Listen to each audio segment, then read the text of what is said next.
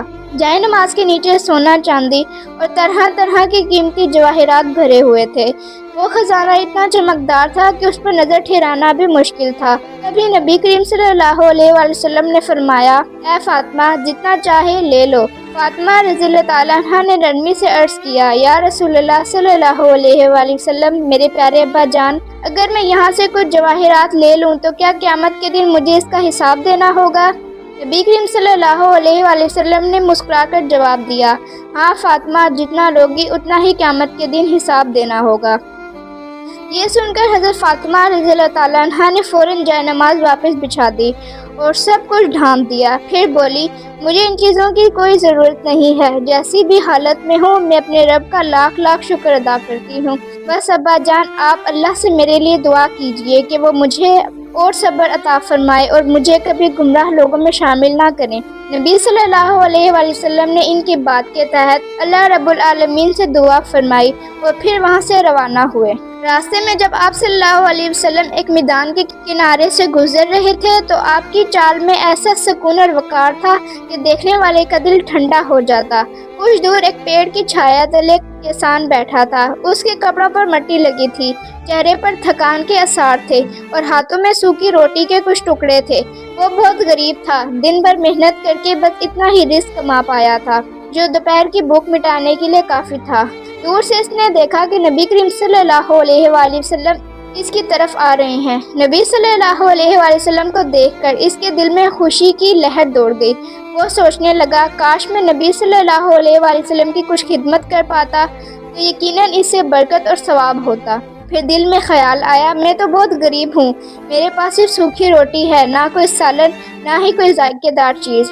نبی صلی اللہ علیہ وآلہ وسلم اتنا سادہ کھانا تناول فرمائیں گے؟ یہی سوچ رہا تھا کہ نبی کریم صلی اللہ علیہ وسلم وہاں پہنچ گئے۔ کسان ادب سے کھڑا ہوا اور سلام کیا۔ نبی صلی اللہ علیہ وآلہ وسلم نے سلام کا جواب دیا۔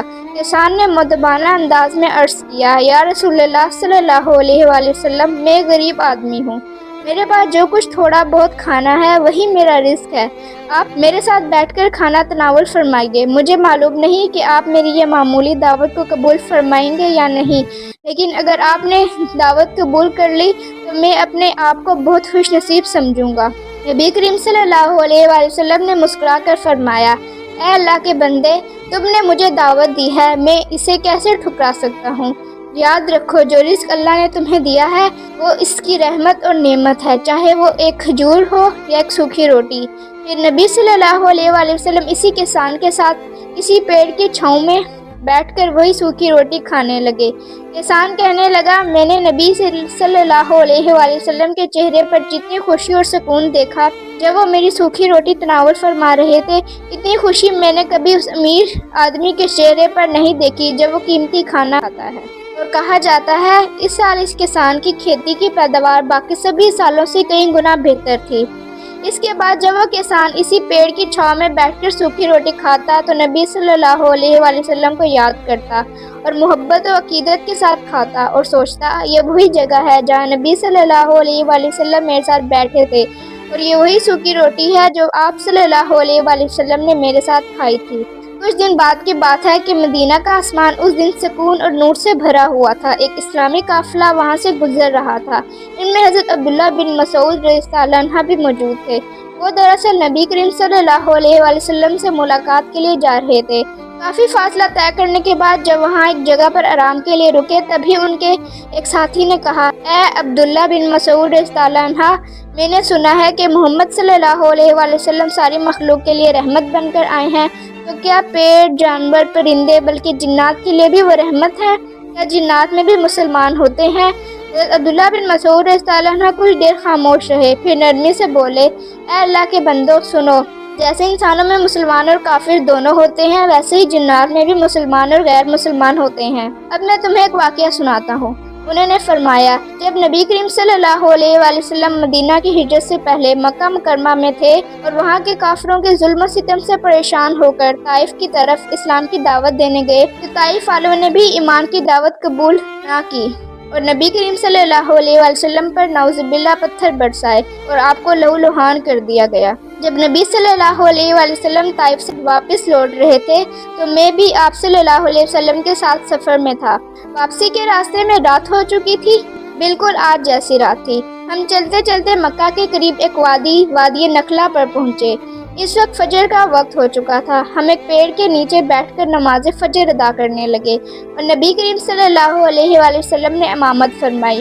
ہر روز کی طرح اس دن بھی نبی صلی اللہ علیہ وآلہ وسلم نے ایک لمبی سورت کی تلاوت فرمائی، لیکن اس دن آپ صلی اللہ علیہ وآلہ وسلم کی آواز میں کچھ خاص درد، مٹھاس اور جذبہ تھا، جیسے دل بھرا ہوا ہو۔ آپ صلی اللہ علیہ وسلم کی تلاوت اتنی پیاری اور دل کو چھو لینے والی تھی کہ ہر لفظ آسمان کی طرف سے ایک پیغام بن کر اٹھ رہا تھا۔ اسی دوران کچھ جنات وہاں سے گزر رہے تھے۔ وہ عام طور پر انسانوں کی نظروں سے پوشیدہ رہتے تھے، مگر اللہ تعالیٰ نے انہیں انسانوں کی آوازیں سننے کی طاقت دی تھی۔ جب انہوں نے نبی کریم صلی اللہ علیہ وآلہ وسلم کی زبان مبارک سے قرآن پاک کی تلاوت سنی تو ان کے قدم رک گئے، کہنے لگے، ٹھہرو ٹھہرو، اس آواز کو غور سے سنو، یہ کتنی دلکش ہے۔ نبی صلی اللہ علیہ وآلہ وسلم کچھ دیر خاموش رہے۔ تب ایک جن بولا، یہ تو کسی عام انسان کے بولنے کی آواز لگتی ہے، اس میں خاص بات کیا ہے؟ پھر نبی صلی اللہ علیہ وآلہ وسلم نے دوبارہ تلاوت شروع کی۔ آپ صلی اللہ علیہ وآلہ وسلم اللہ کی وحدانیت، ایمان کی دعوت اور جہنم کی وعید والی آیتیں پڑھ رہے تھے۔ یہ سن کر ایک جن بولا، نہیں، یہ انسانوں کی آواز نہیں ہے، یہ تو کوئی نورانی الہی آواز ہے، یہ ایسی پکار ہے جو سیدھی راہ کی طرف بلاتی ہے۔ یقیناً ایسی بات کہنے کی طاقت کسی اور مخلوق میں نہیں ہو سکتی۔ اس کی بات کی تائید کرتے ہوئے دوسرا جن بولا، ہاں، تم بالکل صحیح کہا، ہم نے بہت سی آوازیں سنی ہیں، جادوگروں کی، کاہنوں کی، نجومیوں کی، لیکن یہ آواز ان سب سے الگ ہے، اس میں مٹھاس بھی ہے اور دل کی گہرائی بھی، یہ تو آسمان سے اتری ہوئی کوئی الہی وحی معلوم ہوتی ہے۔ ان میں سے کسی کے دل کو سکون ملا اور کسی کا دل آخرت کی باتیں سن کر مطمئن ہو گیا۔ نماز ختم ہونے کے بعد جب نبی صلی اللہ علیہ وآلہ وسلم اور کچھ منتخب صحابہ کرام اذکار اور دعائیں پڑھنے بیٹھے، تب وہ جنات نبی کریم صلی اللہ علیہ وآلہ وسلم کے پاس حاضر ہوئے، مگر ہم انہیں نہیں دیکھ سکتے تھے۔ شروع میں صرف نبی صلی اللہ علیہ وآلہ وسلم ہی انہیں دیکھ رہے تھے۔ وہ جن کہنے لگے، اے باوقار اور محترم شخصیت، شاید ہم آپ کو پوری طرح نہیں جانتے، لیکن کچھ دیر پہلے آپ نے جو کلام پڑھا ہم نے اسے بہت دھیان اور عقیدت سے سنا، برحمت ہمیں ان کے بارے میں کچھ بتائیے۔ تب نبی کریم صلی اللہ علیہ وآلہ وسلم نے ان سے فرمایا، اے اللہ کی مخلوق، جنوں، سنو، میں آخری زمانے کا نبی حضرت محمد صلی اللہ علیہ وآلہ وسلم ہوں۔ لوگوں کو ہمیشہ سیدھی راہ یعنی راہ ہدایت کی دعوت دیتا ہوں، اور جو آواز تم نے سنی وہ قرآن پاک کی تلاوت تھی جو اللہ رب العالمین کی طرف سے مجھ پر نازل کی گئی ہے تاکہ ساری انسانیت کو ہدایت ملے۔ یہ سن کر ایک جن جذبات میں آ کر بولا، اے اللہ کے رسول، ہم نے پہلے بھی جادوگروں، نجومیوں اور کاہنوں کی بہت سی آوازیں سنی ہیں، لیکن آپ کی تلاوت کچھ اور ہی تھی، دل کو چھو لینے والی، جس نے ہمارے دل کو اپنی اور کھینچ لیا۔ جب نبی کریم صلی اللہ علیہ وآلہ وسلم نے انہیں اسلام کی دعوت دی تو اسی وقت ہم بھی جنات کو دیکھنے لگے۔ وہ سب نبی کریم صلی اللہ علیہ وآلہ وسلم کی دعوت کو قبول کرتے ہوئے بولے، اے اللہ کے رسول، ہم ایمان لے آئے، ہم آپ پر اور اللہ رب العالمین پر ایمان رکھتے ہیں، اور ہم گواہی دیتے ہیں ان سبھی باتوں کی سچائی پر جو آپ نے ہمیں بتائی ہیں۔ ہم وعدہ کرتے ہیں کہ اپنی قوم میں جا کر اسلام کا پیغام ضرور پہنچائیں گے۔ اس کے بعد وہ جن وہاں سے رخصت ہو گئے اور اپنی قوم میں سلام کا پیغام پھیلانے لگے۔ یہ واقعہ ختم ہونے کے بعد نبی کریم صلی اللہ علیہ وآلہ وسلم اور ان کے ساتھی دوبارہ اپنے سفر پر روانہ ہوئے۔ دوسری طرف جب وہ جنات کی جماعت اپنی قوم میں اسلام کی تبلیغ کر رہی تھی تو جیسے انسانوں میں کچھ لوگ انکار کرتے ہیں، ویسے ہی جنہوں نے بھی اسلام کی مخالفت کی، انہوں نے سچائی کے راستے کو قبول نہیں کیا، اور کچھ جن نبی کریم صلی اللہ علیہ وآلہ وسلم پر نعوذ باللہ غصے ہو گئے، حتیٰ کہ کچھ نے تو آپ صلی اللہ علیہ وآلہ وسلم پر حملہ کرنے کی کوششیں بھی کی، لیکن اللہ رب العالمین کی رحمت اور برکت کی وجہ سے وہ نبی کریم صلی اللہ علیہ وسلم کو کوئی نقصان نہیں پہنچا سکے۔ کچھ دنوں کی بات ہے، نبی کریم صلی اللہ علیہ وسلم رات کے سناٹے میں اکیلے مسجد نبوی میں بیٹھے اللہ رب العالمین کی عبادت میں مشغول تھے۔ ان کا دل پوری طرح اپنے رب کی یاد میں ڈوبا ہوا تھا۔ اسی دوران اچانک سامنے سے غیر مرئی طاقت حاضر ہوئی۔ نبی کریم صلی اللہ علیہ وآلہ وسلم نے اس کی طرف ذرا بھی دھیان نہ دیا، جیسے کہ آپ نے اسے دیکھا ہی نہیں۔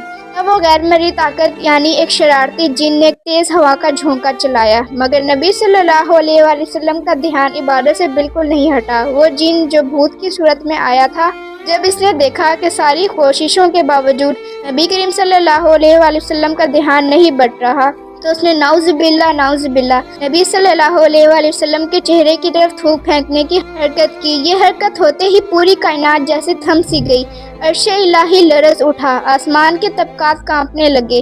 اسی وقت وہ جن وہیں جکڑ لیا گیا، وہ ہل بھی نہ سکا۔ جب نبی کریم صلی اللہ علیہ وآلہ وسلم نماز سے فارغ ہوئے تو وہ جن وہاں سے بھاگنے کی کوششیں کرنے لگا، لیکن اللہ تعالیٰ نے نبی صلی اللہ علیہ وآلہ وسلم کو خاص طاقتیں عطا کی تھی، جس کے ذریعے آپ صلی اللہ علیہ وآلہ وسلم نے اس جن کو پکڑ لیا۔ آپ کا ارادہ تھا کہ اسے مسجد نبوی کے ستمبھ سے باندھ دیا جائے تاکہ سارا مدینہ اسے دیکھ سکے، لیکن پھر نبی صلی اللہ علیہ وآلہ وسلم کو حضرت سلیمان علیہ السلام کی دعا یاد آ گئی، جس میں انہوں نے فرمایا تھا، اے رب العالمین، مجھے معاف فرما اور مجھے ایسی بادشاہت عطا کر جو میرے بعد کسی کو نصیب نہ ہو۔ اسی دعا کی وجہ سے اللہ تعالیٰ نے حضرت سلیمان علیہ السلام کو جنات پر حکومت دی تھی۔ نبی کریم صلی اللہ علیہ وآلہ وسلم نے فرمایا، اگر سلیمان علیہ السلام نے وہاں دعا نہ مانگی ہوتی تو آج میں تمہیں مسجد کے ستمبھ سے باندھ دیتا تاکہ فجر کی نماز پڑھنے والے سارے مسلمان تمہیں دیکھ لیتے، اس دن میں مدینہ کے بچے تمہارے ساتھ کھیلتے۔ یہ کہہ کر نبی کریم صلی اللہ علیہ وآلہ وسلم نے اس شیطان کو ڈانٹ کر وہاں سے بھگا دیا۔ پھر جب فجر کی نماز کا وقت ہوا تو سب نمازی مسجد میں اکٹھے ہونے لگے، تو نبی کریم صلی اللہ علیہ وآلہ وسلم نے انہیں پوری بات سنائی۔ پیارے دوستو، اگر آپ کو میری ویڈیو پسند آئی ہو تو لائک کر دیں، چینل کو سبسکرائب کر کے بیل آئیکن دبانا نہ بھولیں۔ تو ملتے ہیں اگلی ویڈیو میں، تب تک کے لیے اللہ حافظ۔